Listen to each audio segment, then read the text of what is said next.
Good morning, everyone, and thank you for having me here today. I'm here to talk about our paper which explores the knowledge transfer in the Research Support Office for Effective Problem Solving. I work at the Medical Research Council Unit, which is a UK organization based in the Gambia, West Africa. As we all know, knowledge is a strategic resource, and knowledge transfer is an important driver of progress and productivity. Loosely grouped into two types, explicit knowledge is formal knowledge that is easily codified and transferred, whereas tacit knowledge is a personal resource that some researchers argue can be transferred through collaborations. For knowledge transfer, exchanges must take place between knowledge experts and knowledge users, with the key factor being reciprocity. In our paper, we explore the role and impact of the following things on knowledge transfer: exchange theories, where knowledge can be leveraged for either strategic gain or can be given out of goodwill; networks, communities of practice such as SRA that provide important forums where intentional knowledge transfer can take place; and organizational culture, which facilitates or hinders the way members behave. So in the case of the RSO, ongoing collaboration has been a key mechanism of knowledge transfer in the office. Pre-2011, the MRC unit was 100% core-funded, but following a restructuring in 2011, the strategy changed that 50% of income had to be won from external grants. So this means the research administrators were then redeployed to form the Research Support Office and manage research projects from the pre-award through to the post-award stage. Experiential learning has played a significant role in knowledge acquisition for research administrators in resource-limited settings.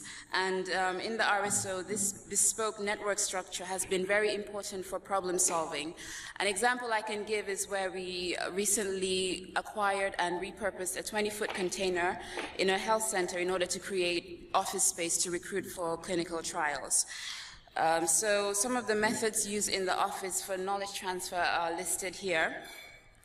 And in light of that, the aim of this study is to assess the mechanisms of knowledge transfer to determine best practices and success factors, especially for resource-limited settings. We assess the competencies in the RSO, assess knowledge transfer, skills acquisition methods and effectiveness, and evaluated the environmental factors that either facilitated or hindered knowledge transfer. We circulated a descriptive survey to all the members of the department, and the main results are briefly highlighted here. Just to let you know the makeup of the department, 92% of members possess a bachelor's degree or higher, and 71% had no prior experience in research administration before coming to the department, myself included. But now over half of the department have acquired at least 1 year of experience. In a self-assessment, we can see skills acquisition in project management key areas, whereas in the first column, a number of people reported that they were beginners in these skill areas, but with the knowledge transfer and the network, we're able to then say that they progress to either be intermediate or experts in the various skill areas. The cooperative culture in the organization and the supportive structure of the network in the department was also a significant factor in knowledge transfer.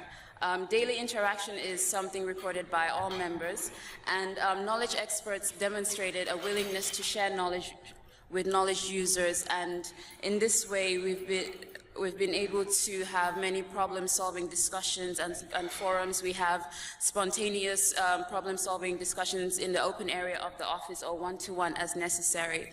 And then, however,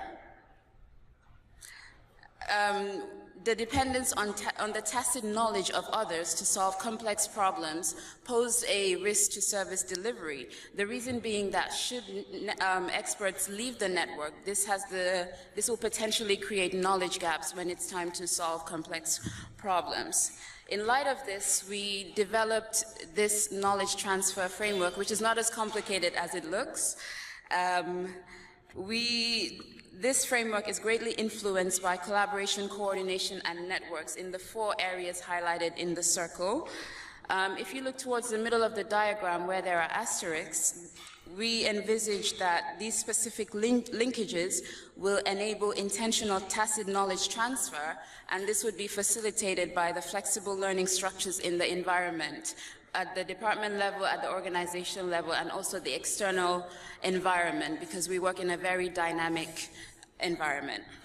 So the top green circle that outlines knowledge management strategy is further broken down in the paper into 6 sequential steps. Knowledge needs to be managed. It's not enough to just create it and give it to others. You have to find a way to codify it, store it, and also adapt existing knowledge to create new knowledge in a dynamic and vibrant way. So a successful knowledge management strategy would facilitate the retention of both explicit and tacit knowledge in the department. And this would help to establish best practices in managing knowledge transfer in research administration. In conclusion, the field has an increasingly prominent role in the successful delivery of grants and projects. With few studies in knowledge transfer in low and middle income countries, the study that we did provides a starting point into this, looking into this area.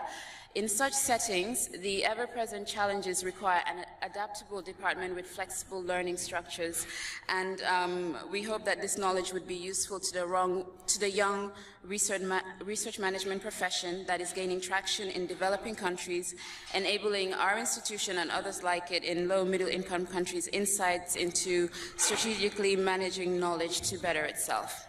Thank you.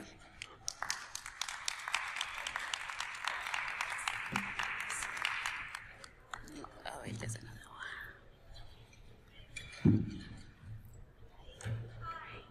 Thank you for your presentation. Your paper is just wonderful. Can you tell us more about challenges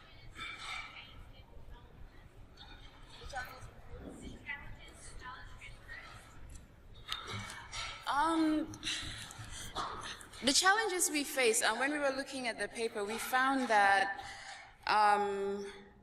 we depend a lot on experiential learning, and because of the environment where we work, there's a lot of new challenges that arise when we're trying to deliver research projects. Logistics is one issue, and for example, we had 2 years ago and the year before floods in one of our research sites where we have to brainstorm. We did it as an organization, but we also had our part in the department, how we're going to continue facilitating project work so that it's not interrupted by things like floods and things like that. So it depends. The people in the department are important, of course, in knowledge transfer, because not all of us would become knowledge experts. But over time, we all have something to contribute, and the supportive network that we have in the department, there's always a chance for someone to give their input because they've experienced that challenge themselves. Yeah, thank you.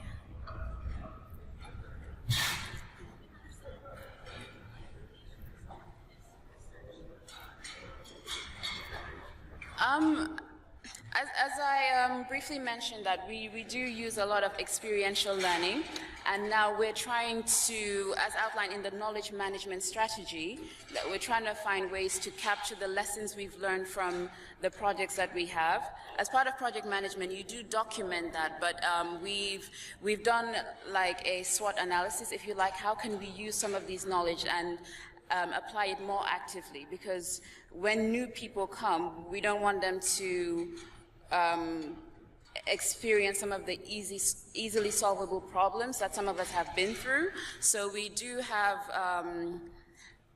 like discussions, but we're also trying to formally codify the knowledge that we have and get people to, being able to adapt knowledge and also be able to share it. Like the knowledge transfer has to be intentional, because the things I know would be different from what someone else knows based on their experiences. So we're just trying to capture what our various experiences are.